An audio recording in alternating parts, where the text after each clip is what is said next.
I'm Abel Ortega, licensed professional counselor, licensed marriage and family therapist, and I'm talking to you about marriage, and I'm giving you marriage advice. A lot of this is in communication, but not necessarily all of it.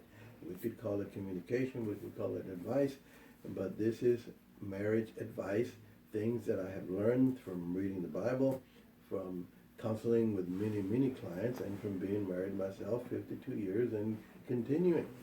This is marriage advice. And I was talking the last time about when your spouse presents an issue to you, it is not the time for you to present your own issue. It is not the time for you to tell him or her exactly the way she or he fails you as well. It is a time to listen. It is time to sympathize. It is time to get involved in the conversation. It is time to show that person your love that you have for that person. Now, if the listener has an issue also, it is best to wait much later to bring your own issue up or the next day. But do not bring up that issue at the same time that the other person brings his or her issue. I explained that. Now, I'm continuing with the communication with the marriage issues with marriage tips. In a confrontation, it is not wise to defend or explain your position. I call it confrontation because your spouse is coming to you with an issue and they're bringing a problem that they have, that they don't like, that what you're doing or what you're saying or what you're not doing or not saying. And so then that is not the time to defend yourself. That is not the time to explain your position. Like, for instance, your wife could say, as I used the last example, we can stay with that one. You spend a lot of time talking to your friends, and hours go by, and we don't go out anywhere. And you would say, well, that's not true. Last Thursday we went out and we had a good dinner and we talked to each other, so that's not true. So what are you doing? Defending yourself. Are you explaining? No, I really don't spend that much time. Last week I only spent like 3 hours in that whole week with my friends. So what are you doing? You're defending, you're explaining your position. What does that do? When that happens, then you are telling your spouse that his or her viewpoint is incorrect, that she or he is wrong. They're not correct in what they're saying. Their feelings are not correct. Their perspective is not correct. Their opinion is not valued. You're just dismissing the whole thing. And what happens to that issue? That issue goes right back down to in that person, and it stays there, and it festers and grows stronger. And the next time you hear it, it's going to be a lot louder and stronger, and it won't be resolved. This is not the time for you to set the record straight. No, I was not gone for 3 hours. I'm only gone for 2 hours and 45 minutes. This is not the time to set the record straight. Not the time to defend, not the time to explain, because when you do that, you're telling your spouse what you're saying, what you're feeling, what you're thinking is wrong. Your perspective is incorrect. I'm a good guy. You're a bad person. Don't do that. All that stuff goes on in the mind of the other individual. The next point in this confrontation, when the person, your wife, your husband, brings an issue to you, who is right about the issue is not as important as exhibiting care and love for your spouse. Being right is not as important as exhibiting care and love for your spouse. You're not in a court of law. You're not going to prove guilt or innocence. You're not going to win the case. If that's your attitude, you're going to have a lot of trouble in the marriage. What you're supposed to be doing is exhibiting your love and your care that you have inside you, exhibiting that instead of trying to win the argument. Oh, you can win the argument, but oh my goodness, what's going to happen after that? Now, another point. Defense, when you defend your position, when you explain away what your spouse is telling you, when you explain away the issue, the concern, the problem that your spouse has with you, when you defend or explain it away, this gives a message to your spouse that his or her point or feeling is wrong. It is invalid, does not exist. That person shouldn't feel that way at all. What will this do? This will cause more anger and more emotional stress, and the issue remains inside that person, and it will come up again.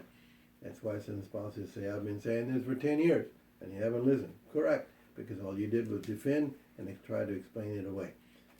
When your spouse presents an issue, here's the other thing you need to know. I got to prepare you for this one. Maybe you already know it, maybe you don't. But When your spouse presents an issue to you, he or she will not do it calmly. It will be loud, angry, and accusing. I hope you know that by now. Your wife doesn't come to you and says, "Oh, listen, I really have something I want to talk to you," and they're very calm. Sometimes you do that. No, no, no. She comes in loud and accusing and using words like never and always and you don't, etc., that kind of stuff. And same thing with you. You're going to bring, the husband's going to bring the issue to the wife in the same way. Loud and accusing. That's just what we do. When we have a confrontation or when we have an issue that we've kind of held there for a while because of wrong communication and because of defending and excusing and explaining away, then that confrontation is going to be loud and angry and accusing. So you got to know that. Be prepared for that. Your spouse is going to bring you an issue and it's going to be loud and complaining and accusing. It's not going to be nice and calm. Get ready for that. Be prepared. That is common. That happens all the time. You don't have a terrible marriage. You have a common marriage. A marriage that happens to everybody. This is what happens to everybody. And what do? This is the time for you, the listener, the one who's being accused. This is the time for you to pray to God for patience. That's why you have to have a good relationship with God. Because if you don't have a good relationship with God and you're trying to talk to God, you're not going to get through right away. When you have a good relationship with God, the moment you start talking, God is there. When you're so distant that you got to come all the way up here before anything is heard, you're going to have a problem. This is the time for you to take advantage of the good relationship with God you should have as a result of reading the Bible constantly, daily, memorizing, obeying the Bible, studying the Bible, being in Bible class, being in church, praying to God. So when you have a good relationship with God and your wife comes to you, your husband comes to you with accusations and problems and issues, that is the time to pray to God for patience. You also ask God to help you respond according to the love you have for your spouse and not according to your initial anger. There is absolutely no way that you're not going to be shocked and angry and defensive immediately. That's the reaction. That's normal. That's what we do. But do not listen to that. Use the relationship you have with God to relax, to ask God to give you patience, and to ask God to allow you to respond to your spouse with the love that you have for your spouse and not from your initial anger. Now here's some more facts, I guess, and truths that you ought to know in the marriage. Usually one spouse is more verbally skilled than the other. These are just facts that you should know about each other. Usually one spouse is more verbally skilled than the other. Not to say that the other one doesn't know how to talk, but they're not used to the verbalness. They don't necessarily have that ability to just make these long sentences all of the time. Now, why is that? Because everybody's different. Everybody has a different personality, a different character. So usually one spouse is more verbally skilled than the other, or one spouse feels free to argue and the other one feels arguing is wrong. So see, verbal skills doesn't enter into that one. This is another reason. So one spouse may feel free to argue and the other one feels that arguing is wrong. And that will keep that person from verbally sparring with you. All right? And in general, there's another fact, there's another point. In general, most wives do not like to debate the husband, and the husband does not see the problem. They like to debate with their friends. They like to argue and do this point and that point and win, lose, whatever. But most wives didn't get married for that. They can debate with anybody. They can argue with anybody. They can be the boss of a huge corporation, and they still don't want to debate with the husband. And so when you, the husband, think, I can do this, no, it ain't going to work. What you're going to get is either silence, withdrawal, or an argument, or anger, or intensity. That's what you're going to get. You're not going to get a debate with rules. No, it's not going to work like that. Here's another fact. Each of you, husband, wife, you come from a different background. In one family, for instance, arguments and loud talking were common. In the other family, conversations were kept at low decibels and arguing was seen as unproductive. So you see how you come from different situations. I'm going to read it again.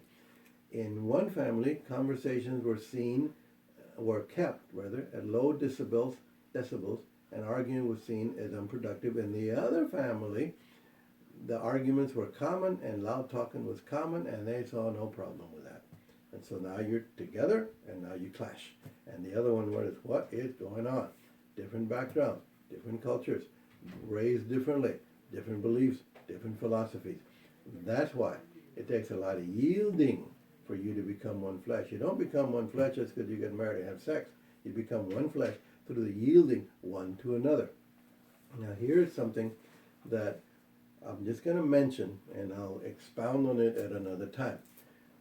Men can do this, but wives seem to be better at this than the men are.